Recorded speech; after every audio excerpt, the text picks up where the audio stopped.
Nandito po kami sa Barangay Banao, sa may Zone 7.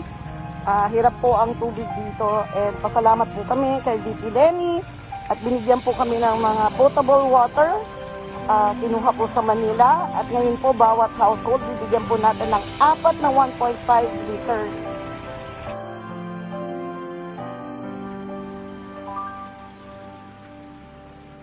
Ngayon po, magdi-distribute kami, mag-house to house po kami.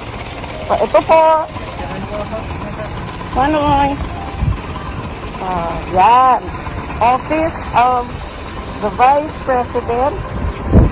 Maraming salamat po, VP Lenny, sa Mayor Madeleine Roby Alpelor and people of Iriga City. Typhoon Rolly Relief Operation.